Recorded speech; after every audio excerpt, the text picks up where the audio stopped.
ആ മേഖലയിൽ ഈ കൗൺസിലറായ ഏലിയാസ് നമുക്കൊപ്പം ചേരുന്നുണ്ട്. ശ്രീ ഏലിയാസ്, കേൾക്കാമെന്ന് പ്രതീക്ഷിക്കുന്നു. അങ്ങേക്ക് കാണാൻ കഴിഞ്ഞത്, അറിയാൻ കഴിഞ്ഞ ഇന്നലെ രാത്രി ഒരു 10:20 ഈ സംഭവം അറിയുന്നത്. എൻ്റെ വീടിൻ്റെ തൊട്ടടുത്താണ് ഈ സംഭവം നടന്നിട്ടുള്ളത്. വന്നു, ആൾ വിളിച്ച് പറഞ്ഞ അടിസ്ഥാനത്തിൽ വന്ന് നോക്കുമ്പോൾ തന്നെ ഒരു മാരുതി കാറ് കിടപ്പുണ്ട്. അതിൻ്റെ ഫ്രണ്ടിൽ 2 പേര് ബോധരഹിതരായി കിടക്കുന്ന അവസ്ഥയിലാണ് കാണാൻ കഴിഞ്ഞത്. അപ്പോൾ തന്നെ പോലീസിലേക്ക് വിളിച്ചു. പോലീസ് വന്നു. ഇവരെ നമ്മൾ പോലീസ് വണ്ടിയിലോ മറ്റു വാഹനങ്ങളിലോ കൊണ്ടുപോകാൻ പറ്റുന്ന അവസ്ഥയായിരുന്നില്ല. ആംബുലൻസ് തന്നെ വേണം. ആ രീതിയിൽ ശരീരം ചതഞ്ഞ് അരഞ്ഞ് ബ്ലഡ് പോയിക്കൊണ്ടിരിക്കുന്ന അവസ്ഥയായിരുന്നു. ആംബുലൻസ് വിളിച്ചു. ആംബുലൻസ് വന്ന് അപ്പോൾ തന്നെ LF ഹോസ്പിറ്റലിലേക്ക് എത്തിച്ചു. ഹോസ്പിറ്റലിലെത്തി അപ്പോൾ തന്നെ നമ്മൾ സ്ട്രെച്ചറിൽ നിന്ന് ഇറക്കുമ്പോൾ തന്നെ മരം പോയിട്ടുണ്ടായിരുന്നു. കട്ട ചോര മൂക്കിൽ നിന്നും വായിൽ നിന്നും ചോര വരുന്ന അവസ്ഥയാണ്. കാഷ്വാലിറ്റി എത്തിച്ചു. ഒരു 10 മിനിറ്റ് കഴിയുമ്പോൾ തന്നെ ഡോക്ടർ കണ്ടപ്പോൾ പറഞ്ഞു സംഭവം ആൾ തീരെ മോശമാണ്, രക്ഷപ്പെടാൻ സാധ്യതയില്ല എന്ന് പറഞ്ഞു. ഒരു 10 മിനിറ്റ് കഴിഞ്ഞപ്പോഴേക്കും പോലീസ് വാഹനത്തിൽ പ്രതി എന്ന് പറയുന്ന CSF ഉദ്യോഗസ്ഥനെ അവിടെ കൊണ്ടുവന്നു. അയാൾ ഇപ്പോൾ ഹോസ്പിറ്റൽ ചികിത്സയിലാണ്. ഇത് യാതൊരു പ്രകോപനവും ഇല്ലാതെ ഒരു വാഹനത്തിന് സൈഡ് കൊടുത്തുമായി ബന്ധപ്പെട്ടുണ്ടായിട്ടുള്ള തർക്കമാണ്. തീർച്ചയായും കേന്ദ്ര സേന എന്നുള്ള നിലയിൽ CSF അവരുടെ 2 പേര് പരിക്കേറ്റ നിലയിൽ എന്ന് പറഞ്ഞല്ലോ. അപ്പൊ രണ്ടാമത്തെ ആൾ ആരായിരുന്നു? ഒരാൾ CSF ജവാനാണ്. ഓക്കെ, അയാൾക്കും പരിക്കുണ്ടായിരുന്നോ? അയാൾക്ക് പരിക്കിട്ടെന്ന് പറയണത്. എന്താ സംഭവം നമുക്കറിയില്ല.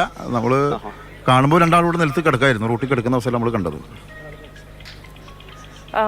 ഈ നിങ്ങളൊരു വാഹനാപകടമാണെന്നാണോ മനസ്സിലാക്കിയത്? ആദ്യം ഇവരെ കണ്ടപ്പോ ഒരു സ്വാഭാവികമായ ആക്സിഡന്റ് എന്നാണോ മനസ്സിലാക്കിയത്? ഈ വാഹനം പിന്നീട് അവിടുന്ന് പോലീസ് സ്റ്റേഷനിലേക്ക് കൊണ്ടുപോയെന്നും അവിടുന്ന് വീണ്ടും ഈ ആക്സിഡന്റ് സ്പോട്ടിലേക്ക് കൊണ്ടുവന്നു എന്നൊക്കെ പറയുന്നുണ്ട്. ആദ്യം കണ്ടപ്പോഴുണ്ടായിരുന്ന ചോരപ്പാടുകളൊക്കെ വാഹനത്തിൽ നിന്ന് മാറ്റിയതായും ചില ആരോപണങ്ങളുണ്ട്. അങ്ങേക്കത് പറയാൻ കഴിയുമോ?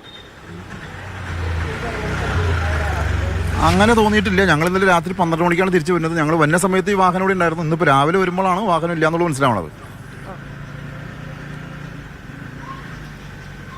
ഈ ആക്സിഡന്റ് ആയി കിടക്കുന്ന സമയത്ത് വാഹനത്തിൽ ബോണറ്റിലൊക്കെ ചോരപ്പാടുകളൊക്കെ ഉള്ളതായിട്ട് അന്ന് ആ സമയത്ത് ശ്രദ്ധിച്ചിരുന്നോ?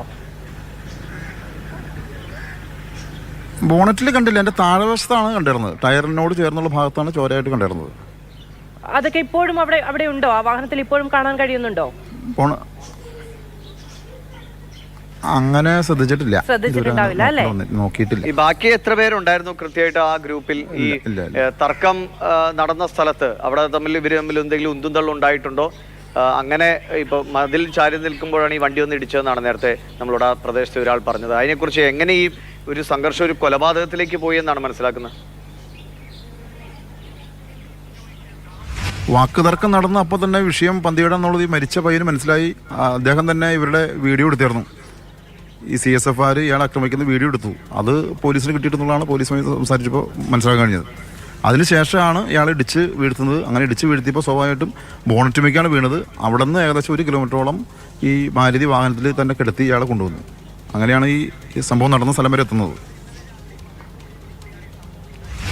ശരി, വളരെയധികം നന്ദി ശ്രീ ഏലിയാസ് ഞങ്ങളോട് സംസാരിച്ചതിന്. ഏലിയാസ്, ഈ അപകടത്തിന്റെ ദൃശ്യങ്ങളൊക്കെ കണ്ടതാണ്. ഇവരെ ആശുപത്രിയിലേക്ക് എത്തിച്ചതും ഏലിയാസ് അടക്കമുള്ള ആളുകളാണ്.